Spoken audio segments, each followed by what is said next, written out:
Hello everyone, Phoenix Knight here. Welcome to the channel. As part of a recent stop at my local game store, I picked up some more Dice Throne yesterday. I picked up Barbarian vs. Moon Elf and Marvel Dice Throne involving Cyclops, Gambit, Rogue, and Jean Grey. Now, I picked this up. I've been picking up a little bit of Dice Throne as I'm exploring new ways to determine my opponent for Christmas in Arkham. So this brings me up to 10 characters total in Dice Throne. Plus I'm expecting another box of Marvel Dice Throne in from Jester tomorrow. I'm expecting that box in tomorrow. So that'll bring me up to 14 characters in Dice Throne. 14 characters, 14 ancient ones. Sounds like a match made in heaven, so it'll be one idea I explore. Anyway, we're going to unbox both of these in this video and see what's in each of these boxes. So we'll bring Marvel out of shot first. And we will take a look at Barbarian versus Moon Elf. Admittedly, I was more drawn to Moon Elf than I was to Barbarian in this case, but we'll take a look at this box anyway. The Barbarian isn't the most elegant hero around. He loves to smash things. He is known for hitting opponents so hard they are left stunned and concussed. His endless barrage of heavy-hitting attacks shows that even the most simple fighting style can be deadly. As for the Moon Elf draws her energy from the light of the moon. Her exploding arrows can pierce even the toughest of armor when loosed from her giant longbow. Her quick and nimble stature makes her extremely hard to hit as she picks off her targeted foes from the veil of the forest. Let's crack this open. We'll start by getting the shrink wrap off as usual.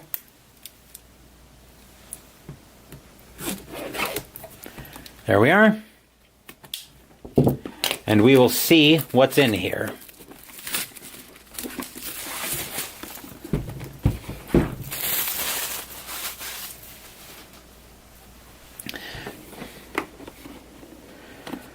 We'll lift the cover off. This is, of course, by Roxley Games as well. We're greeted by the Barbarian first.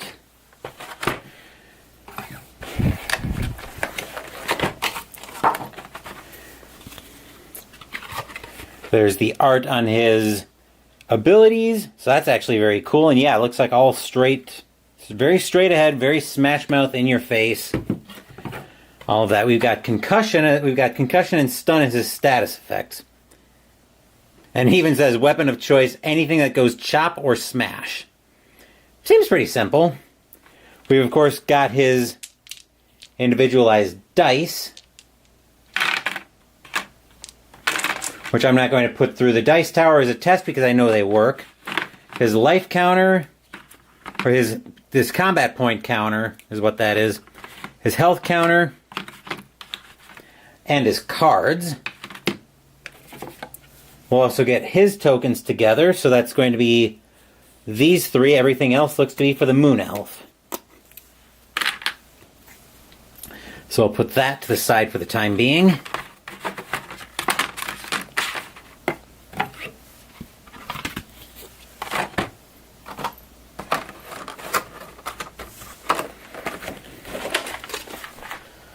We'll put that out of the way. Then we've got the catalog, which I'm not going to thumb through because I'm just going to take a quick thumb through off channel.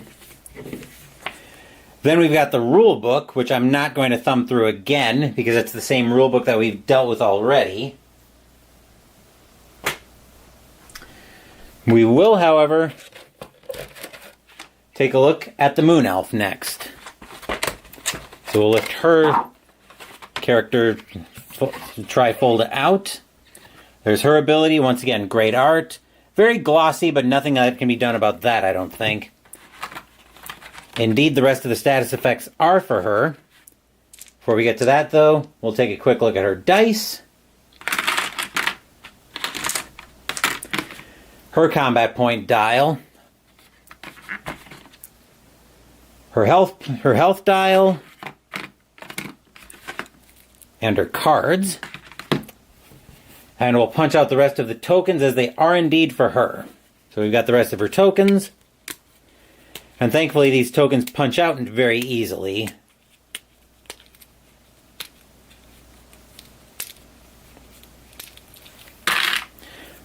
So there's the punch board empty. We'll check the other side. It's all good.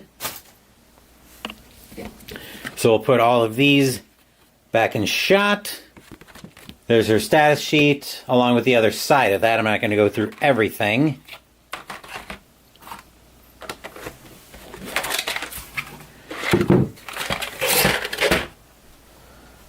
We'll throw all of this back in the box.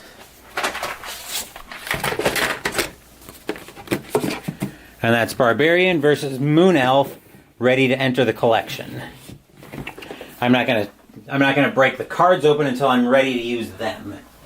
Let's bring in our first set of Marvel Dice Throne. Like I said, we'll be getting our second set in tomorrow, or we should be as part of that box from Jester. We'll take a look at our 4 characters here.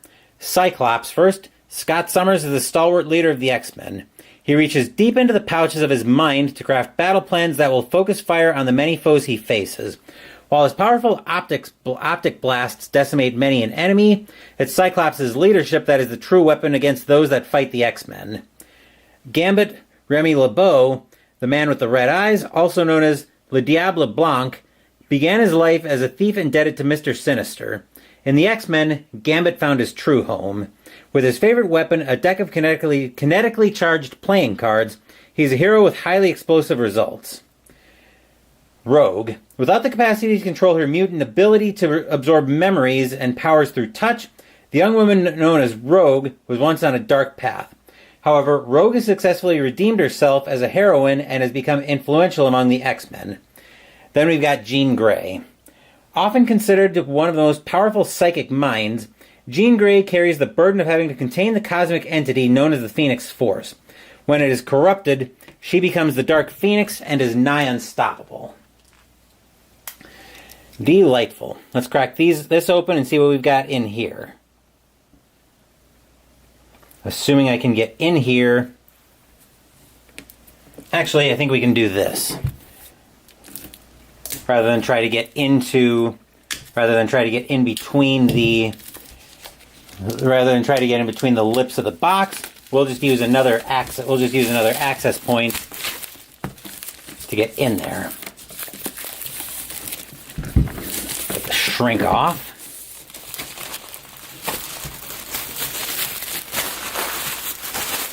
There we go.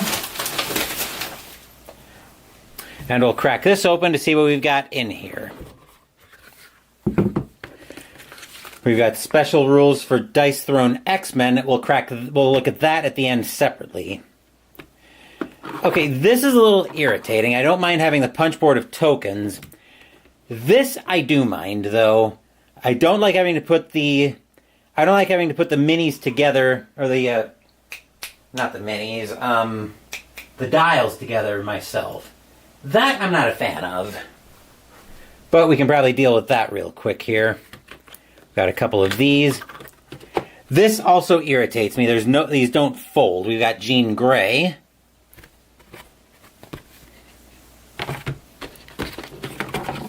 Rogue. Of course, not double-sided. Gambit. And Cyclops.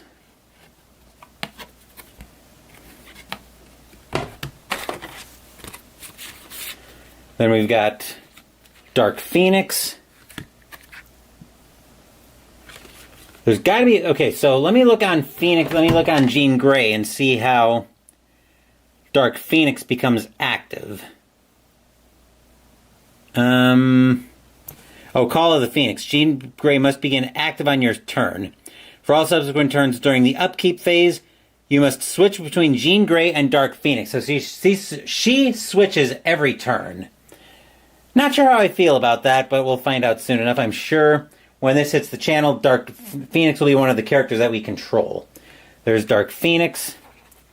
I'm going to go get a cup so I can separate out I'm going to get a cup and some of my little baggies so I can separate out each character's respective tokens.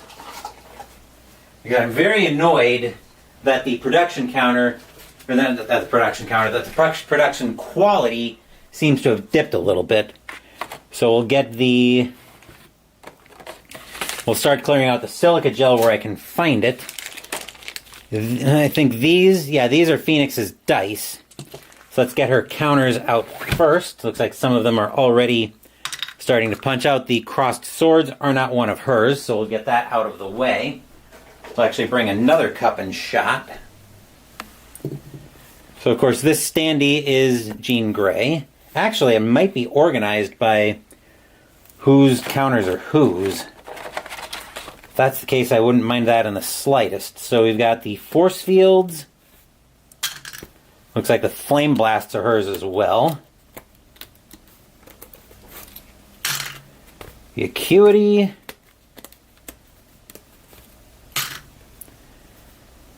Phoenix burn.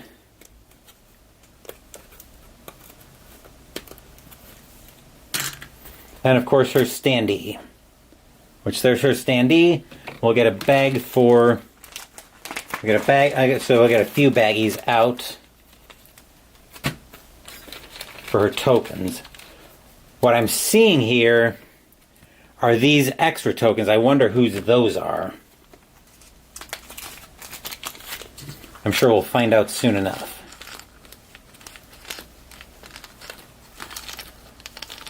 There we go.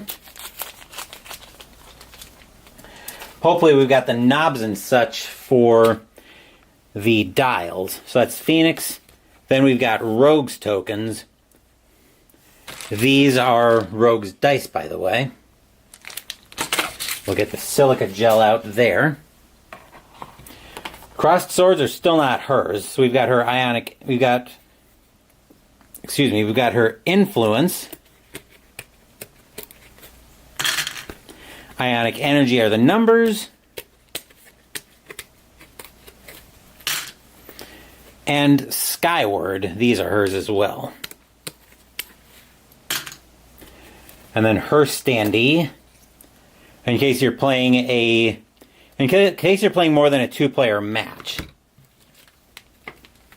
I'm not going to worry about that right now. Odds are we'll be able to find a spot for all the standees to go in, but I'm getting a little bit ahead of myself on that.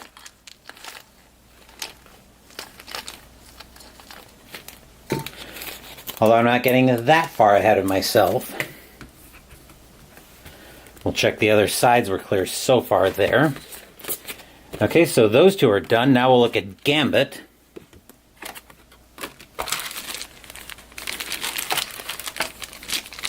The white dice are Gambits, and they actually did give us some bags in here. But I'm not going to use these because I don't need bags in that size. Okay, looks like all of the molecule tokens are for Gambit. So that's all of these. If I can get these out, these are a little bit... these aren't as clean to punch out as the others have been.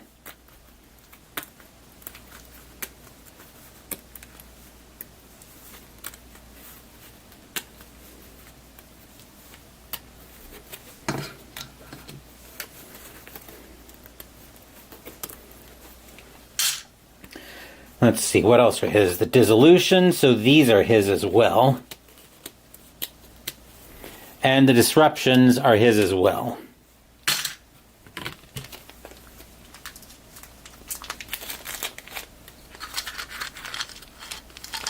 Oop.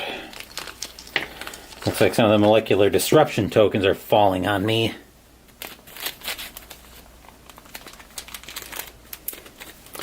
And then we've got Gambit's standee right here. Okay.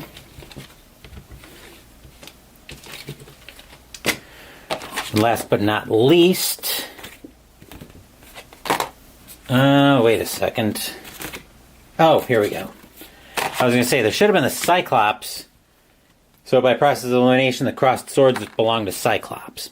I was going to say, by process of elimination, there should have been Cyclops left. So everything else in here is for Cyclops. Here's the support tokens and the focus fire, along with the Cyclops standee. We'll check the back side of our punch board. We're all clear there, so that can hit the garbage. We'll throw that in the baggie as well. These are Cyclops' dice, and we've got decks for everybody. We've got Gambit's hiding in here along with his 4 aces. Cyclops, Rogue, and Phoenix. Well, Jean Grey.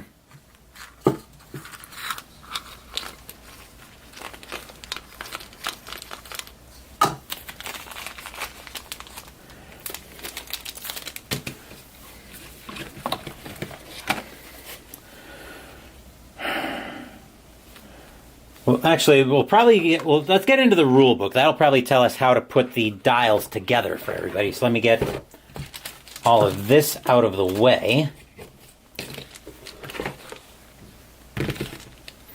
I'm just trying to figure out how I want to do that, actually. I think if I stack it like Gambit, I'll need those. Cyclops. Gambit gets those, not Gambit, Rogue, and Jean Grey. We'll get that out of the way. We'll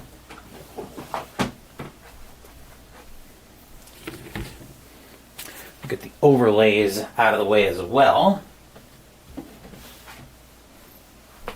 Ow, thought my knee cracked. And then we'll bring the rule book into shot. Actually, I'm going to kind of do this from a distance. Okay, looks like it's assuming these are already set, so I'm going to have to deal with these myself. And whoa, I'm probably going to need to pull this. Probably need to pull this table cover so I can deal with it over the course of the. So I can deal with it this weekend. Okay, so it's probably going to go something like that. So I'm willing to bet I need 2 of these. No, actually, it looks like there's an inside and an outside piece. The question is which goes where. I'm going to start with that on the front.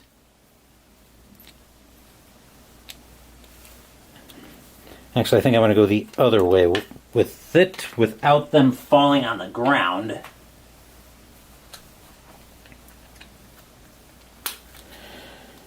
Okay.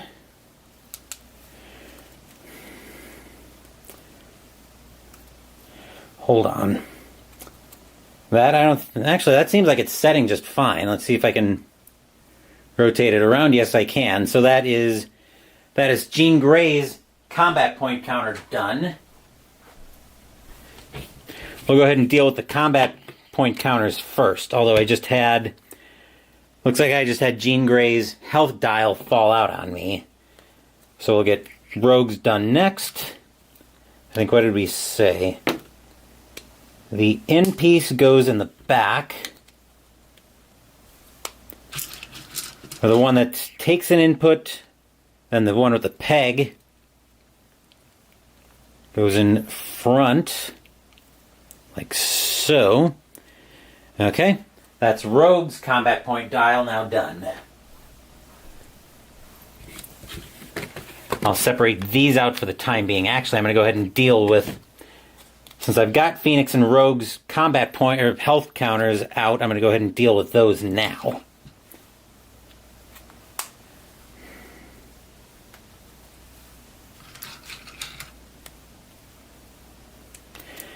Yeah, I'm a little bit annoyed that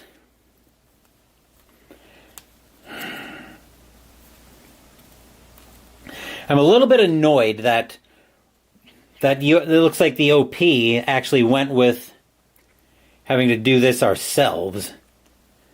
So there's Gambit. Wait a minute, that's Rogue. No, I haven't punched any of the lefts out yet. So we'll deal with that.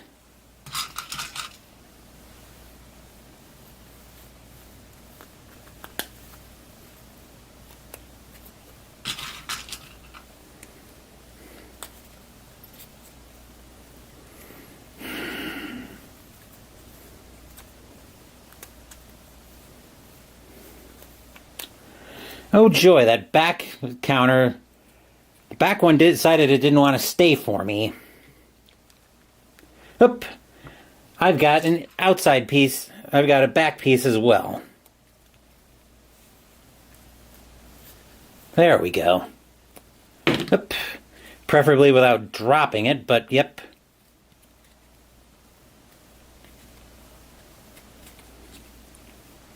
Okay. Looks like it just takes a little bit on... Looks like it just takes a little bit on one side, but Rogue is now completely done and ready to go. So I'll throw her health counter in the box.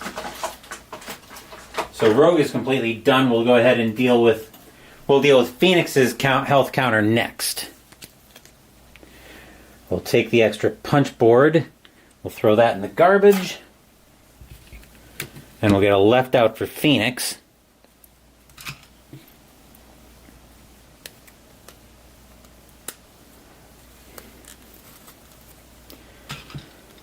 Get an inside piece for the left side for Phoenix.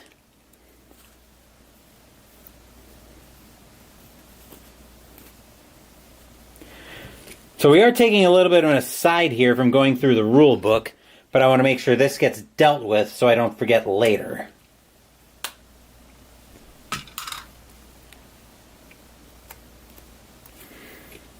Okay. And Phoenix is all good. Still a little bit on the tight side, but probably workable. Actually, we can probably throw in the... actually, let's do it this way. Let's do dials on top of cards. Okay. And we'll get the counters ready for the gentlemen. Actually, their health point counters decided to fall out and make it easy for us, so we'll deal with Rogue next. Get a left on there.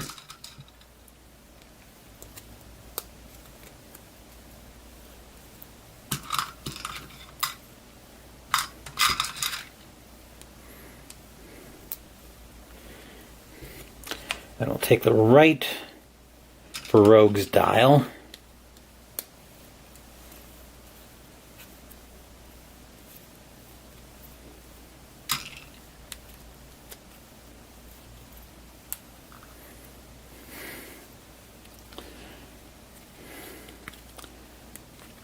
Alright, Rogue's dial, a little bit tight, but now it's done. So now we can get that in the box. We'll take care of Cyclops. After we get that extra little piece of punch board punched out.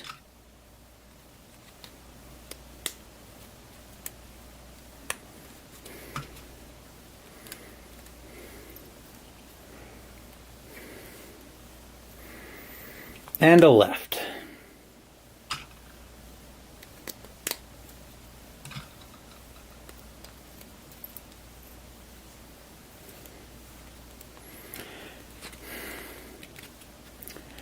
And Cyclops' health is all done. So now let's get their combat point counters dealt with, or their combat point dials, and then we can go back to thumbing through the rule book.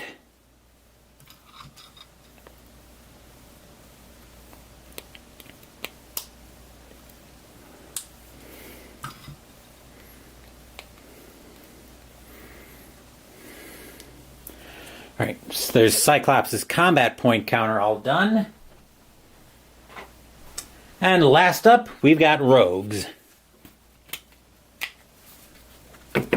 Check the other side of the punch board. We're all clear there, so that can hit the garbage. And this garbage looks like it needs to go out, so I'll be seeing to that tomorrow.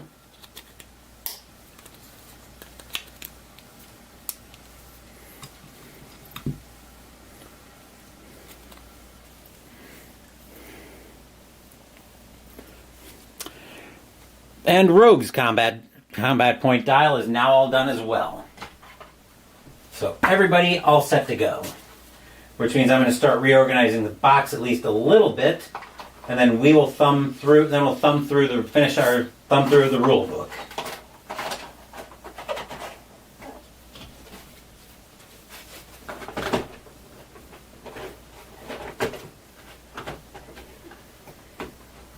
There we are. Now we can zoom in on the rule book and we'll continue our thumb through of that. There we go. Okay. From what I've seen, Dice Throne is actually a fairly straightforward game, so I shouldn't have too many problems learning this once I'm ready to put it once I'm ready to put this on the channel. A lot of that's going to depend on how different it is from Marvel or from regular Dice Throne. Looks like we've got some heroes having companions. I don't think anybody had companions in the case of this set. I don't know about the other sets, though, in the Marvel world. Yeah, looking at this, everything looks pretty straightforward. Very similar to what we saw in normal Dice Throne.